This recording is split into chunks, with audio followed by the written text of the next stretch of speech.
नमस्कार दोस्तों, स्वागत है आपका हमारे चैनल पर। आज हम देखेंगे इकाई 1 से हिंदी भाषा का उद्भव एवं विकास, जो ये टॉपिक है। आज हम इस पर वीडियो देखेंगे। और दोस्तों, आपको एक इन्फॉर्मेशन देनी थी कि जो क्लासेस मैंने 9 बजे शुरू की थी, अब मैं उसका जो समय है वो 10 बजे कर रही हूँ, क्योंकि 9 बजे तक क्या होता है, कई बार वीडियो नहीं बन पाती है, क्योंकि कॉलेज जाना होता है और कॉलेज से आने के बाद और भी कुछ काम होते हैं। तो इस वजह से जो वीडियो का टाइम है वो 1 घंटे लेट हो गया है। अब वीडियो जो है आपको 10 बजे मिलेगी। तो डेली आप 10 बजे वीडियो चैनल पर देख सकते हैं। और जिसे 10 बजे टाइम नहीं है वो किसी भी टाइम वीडियो देख सकता है, क्योंकि जो भी वीडियो है वो चैनल पर अपलोड कर दी जाएगी। तो चलिए शुरू करते हैं। तो चलिए दोस्तों, शुरू करते हैं हिंदी का उद्भव एवं विकास। भारतीय आर्य भाषा जो थी, इनको 3 भागों में बांटा गया था। प्राचीन आर्य भाषा काल, जो 2000 ईसा पूर्व से 500 ईसा पूर्व था, इसमें संस्कृत आई थी। फिर है दूसरा मध्य आर्य भाषा काल, 500 ईसा पूर्व से 1000 ईसा पूर्व, इसमें पाली, प्राकृत और अपभ्रंश भाषा आई थी। उसके बाद है आधुनिक आर्य भाषा काल, 1000 ईस्वी से अब तक, इसमें हमारी हिंदी आई थी। तो इसका जो क्रम रहेगा, संस्कृत, पाली, प्राकृत, अपभ्रंश और हिंदी रहेगा। फिर है संस्कृत। संस्कृत को भी 2 भागों में बांटा गया था। एक थी वैदिक संस्कृत और दूसरी थी लौकिक संस्कृत। तो वैदिक संस्कृत जो थी वो वेद और उपनिषद जो हमारे होते हैं उनकी भाषा थी। तो इसमें वेद व उपनिषद की भाषा थी। ऋग्वेद, यजुर्वेद में मंत्र की बात होती है, सामवेद में संगीत की बात होती है, अर्थवेद में तंत्र मंत्र और टोने टोटके की बात होती है। इसमें कुल 52 ध्वनियाँ थी। और जो लौकिक संस्कृत है, ये सामान्य हमारी भाषा होती है जो लोगों द्वारा बोली जाती है। इसका पाणिनि की अष्टाध्यायी में विवेचन किया गया है और इसमें 48 ध्वनियाँ हैं, 4 ध्वनियों का इसमें लोप किया गया है। फिर है हमारी मध्यकालीन भारतीय आर्य भाषा। अब हम इसमें देखेंगे पहले पाली भाषा। प्रथम प्राकृत भी कहते हैं पाली भाषा को। त्रिपिटक ग्रंथों की रचना हुई है इसमें। सुत पिटक, विनय पिटक, ओपधम पिटक, ये 3 त्रिपिटक है। त्रिपिटक का अर्थ है बुद्ध के उपदेशों का संग्रह। जो बुद्ध ने उपदेश दिए थे उनका संग्रह इसमें किया गया है। पाली भारत की प्रथम देश भाषा है। सुतपिटक साधारण बातचीत के ढंग पर दिए गए बुद्ध के उपदेशों का संग्रह है सुतपिटक में। विनय पिटक में संघ संचालन के लिए दी गई शिक्षाएं हैं। अभिधम पिटक में धर्मों का विशद विश्लेषण किया गया है। पाली में रचित साहित्य त्रिपिटक, अट्ठकथा साहित्य, मिलिंद पैन्नो, दीपवंश और महावंश, ये पाली का साहित्य है जो पाली भाषा में लिखित है। पाली का प्रचार उत्तरी भारत, वर्मा, तिब्बत व चीन में था। पाली के 3 व्याकरण ग्रंथ हैं। पाली के 3 व्याकरण ग्रंथ हैं। कौन कौन से? कच्चायन व्याकरण, मेघलान व्याकरण, सचनिथि व्याकरण। कच्चायन व्याकरण के रचयिता महाकच्चायन माने जाते हैं। कालक्रम में यह सब प्राचीन पाली व्याकरण है। यह बौद्ध धर्म की भाषा है। फिर है हमारी प्राकृत भाषा, जिसे द्वितीय प्राकृत भी माना जाता है। प्राकृत प्राचीनतम प्रचलित जनभाषा है, जो जनता की भाषा है। इसका अर्थ है पहले की बनी हुई। प्राकृत जो भाषा है वो हमारी पहले से ही चली आ रही है, या कह सकते हैं कि पहले की बनी हुई भाषा है। सभी विद्वानों ने स्वीकार कर लिया है कि प्राकृत की उत्पत्ति संस्कृत से हुई है। प्राकृत भाषा की उत्पत्ति संस्कृत भाषा से हुई है, ये आप सभी जानते हो। द्वितीय प्राकृत को साहित्य प्राकृत भी कहते हैं। प्राकृत भाषा के विषय में सर्वप्रथम भरत मुनि ने नाट्यशास्त्र में विचार किया था। प्राकृत व्याकरणों की रचना करने वाला में सर्वप्रथम नाम वररुचि 7वीं शताब्दी का आता है, सबसे पहले जिसने प्राकृत व्याकरण की रचना की थी। इनकी व्याकरण का नाम प्राकृत प्रकाश है। इसमें 12 परिच्छेद है। हेमचंद्र को प्राकृत का पाणिनि माना जाता है। इन्होंने प्राकृत व्याकरण नामक ग्रंथ लिखा है।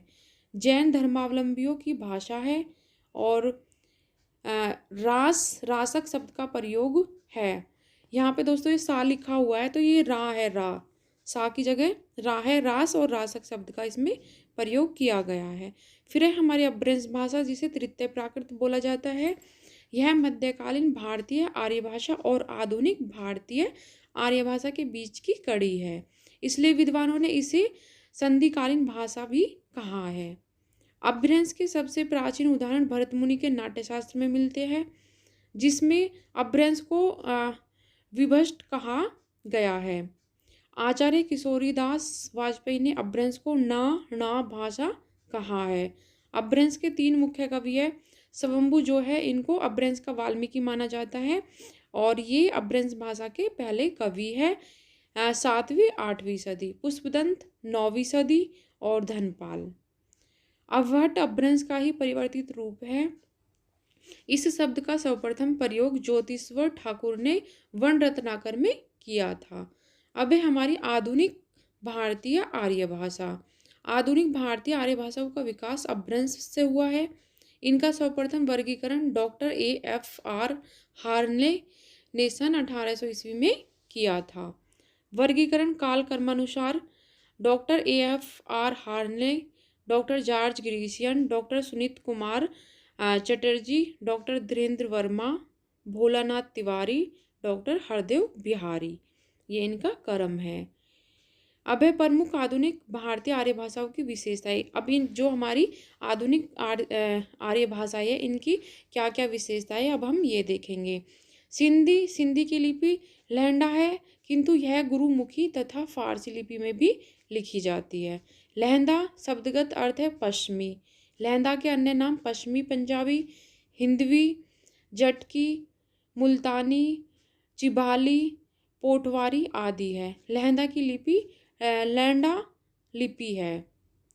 पंजाबी लिपि गुरुमुखी है और गुजराती की लिपि गुजराती है। सिरोरेखा नहीं लगती इसमें। सिरोरेखा होती है जो हम अपना कोई भी शब्द लिखने के बाद उसके ऊपर जो रेखा लगाते हैं, तो गुजराती में सिरोरेखा नहीं लगाई जाती है। मराठी महाराष्ट्र प्रदेश में प्रमुख इसकी बोलियां है कोंकणी, नागपुरी, कोष्टी, महारी लिपि और देवनागरी। बंगला लिपि बांग्ला है इसकी। असमिया इसकी मुख्य बोली। विष्णुपुरिया है लिपि बंगला।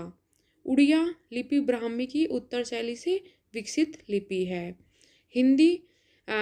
हिंदी जो हमारा शब्द है उसकी व्युत्पत्ति और अर्थ इसका क्या है अब हम ये देखेंगे। इसकी उत्पत्ति किससे हुई है और इसका क्या अर्थ है अब हम ये देखेंगे।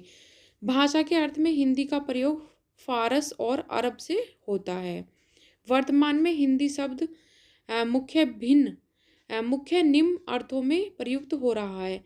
हिंदी साहित्य के इतिहास ग्रंथों में हिंदी का अर्थ है हरियाणा, हिमाचल प्रदेश, उत्तराखंड, दिल्ली, राजस्थान, उत्तर प्रदेश, मध्य प्रदेश तथा बिहार की भाषा। इसका अर्थ है कि जो हमारी हिंदी भाषा है उसका साहित्य हम कहाँ कहाँ पढ़ते हैं और हिंदी भाषा कहाँ पर बोली जाती है। तो ये कुछ क्षेत्र है जो हमने देखे हैं जहाँ पर हिंदी भाषा का साहित्य जो है वो लिखा जाता है। इस पूरे क्षेत्र को हिंदी प्रदेश कहते हैं। जो भी हमने ये क्षेत्र पढ़े इसे पूरे क्षेत्र को क्या कहते हैं, हिंदी प्रदेश इसे हम कहते हैं। वर्तमान भारतीय साहित्य में हिंदी शब्द भारतीय संघ की राजभाषा देवनागरी लिपि में हिंदी होगी। भारतीय संविधान अनुच्छेद 343 में ये कहा गया है तथा राष्ट्रभाषा के नाम का घोतक होगा। देखिए हमारी मैंने ये टॉपिक आपको कराया भी था कि जो हमारी राज्य भाषा है वो हिंदी होगी और इसके लिए अलग अलग अनुच्छेद में अलग अलग प्रावधान किए गए हैं जो अनुच्छेद 343 से 51 में किए गए हैं। और जो हमारी राज्य भाषा है वो हिंदी है और हमारी भाषाओं को 8वीं अनुसूची में रखा गया है जिसमें वर्तमान में 22 भाषाएं हैं। हिंदी का नवीन अर्थ में लिखित प्रयोग सर्वप्रथम कैप्टन टेलर ने सन 1812 ईस्वी में पोर्ट विलियम कॉलेज के वार्षिक विवरण में किया है। तो दोस्तों ये था आज का हमारा टॉपिक।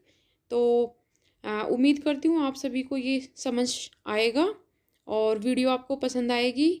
वीडियो पसंद आए तो लाइक, शेयर और सब्सक्राइब करें और कमेंट करके बताएं आपको वीडियो कैसी लग रही है। धन्यवाद।